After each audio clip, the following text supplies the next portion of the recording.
चीन के साथ साल 1962 में हुए युद्ध को इसी महीने 60 साल पूरे होने वाले हैं। ये युद्ध भले ही हमारे हक में नहीं गया हो, लेकिन इन 6 दशकों में भारत ने बहुत कुछ सीखा है। हमारा हिंदुस्तान अब चीन की टक्कर में आ खड़ा हुआ है, या हम यूं कहें कि भारत कई मायनों में चीन से आगे निकल चुका है। भारतीय सेना ने फिर कुछ ऐसी तस्वीरें जारी की हैं जो ये दिखाती हैं कि ये 1962 वाला भारत नहीं है, बल्कि ये 2022 वाला भारत है, जो चीन से डरता नहीं है बल्कि चीन की आंख में आंख मिलाकर बात करता है। सेना ने कुछ ऐसी तस्वीरें ही जारी की हैं।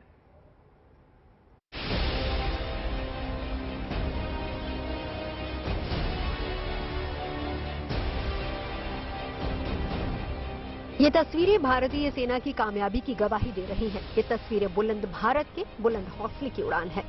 जगह है उत्तर पूर्व में अरुणाचल प्रदेश से लगती चीन सीमा के पास, और ये जगह समुद्र तल से 14,000 फीट की ऊंचाई पर है।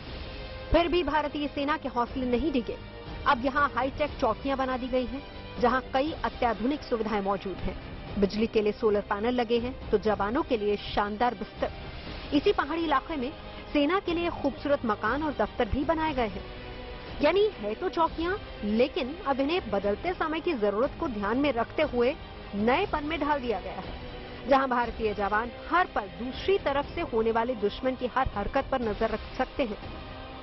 उनके जो पर्सनल इक्विपमेंट है और पर्सनल किट है, वो वातावरण के अनुसार है। ट्रूप्स हर प्रकार से एक्लाइमेटाइज है।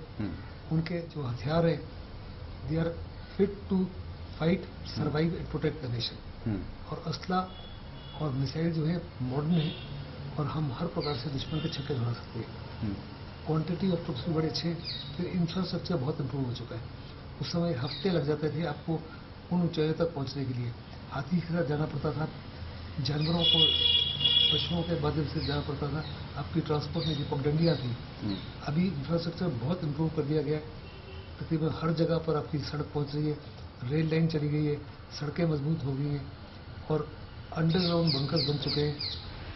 50 के दशक में अपने पड़ोसी देश के लिए पंडित जवाहरलाल नेहरू ने हिंदी चीनी भाई भाई का नारा दिया था, लेकिन 60 के दशक की शुरुआत में ही चीन ने इस नारे की इज्जत न रखते हुए भारत की पीठ पर छुरा घोंप दिया।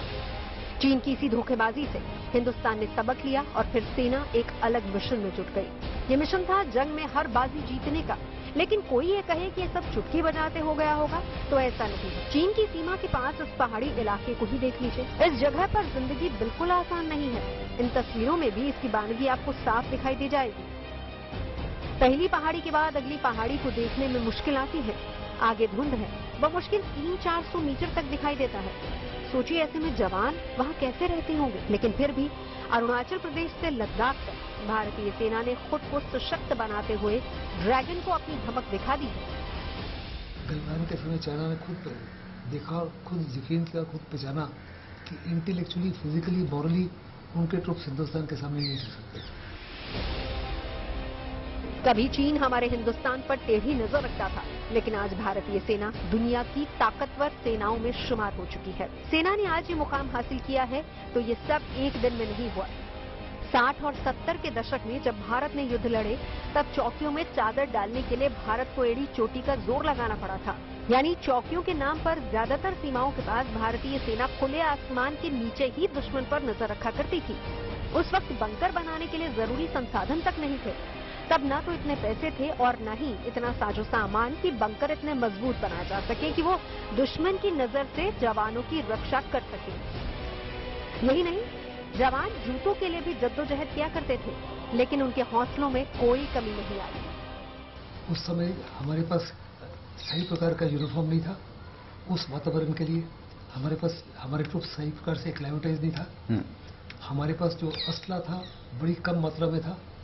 Everywhere we run short of the ammunition. फिर हमारे पास जो हथियार थे, they were not fit for fighting, surviving, और देश को सुरक्षित रखने के लिए। दुश्मन के पास हमारे से ज्यादा बेहतर और बढ़िया हथियार थे, बोथ क्वांटिटेटिवली एंड क्वालिटेटिवली। आज हमारी सुरक्षा एजेंसियां काफी मुस्तैद हैं। उन्हें हर साजिश की खबर पहले से ही लग जाती है, लेकिन 60 के दशक तक ऐसा मुमकिन नहीं हो पाया था। हमारे जो इंटेलिजेंस एजेंसीज थी, उनका क्षमता नहीं थी इतनी ताकि वो हमें पूरी वार्निंग दे सकें क्या हो रहा है। लेकिन अब ये सब बीते समय की बात हो गई है। आज रक्षा क्षेत्र में आत्मनिर्भरता पर जोर दिया जा रहा है। अब भारत में ही रक्षा उपकरण बनाने की ओर भारत ध्यान दे रहा है। यानी 1962 वाला भारत 2022 आते आते ही महाशक्ति बन चुका है। ये बात पड़ोसी मुल्क चीन बाखूबी समझता है। Bureau report, good news today.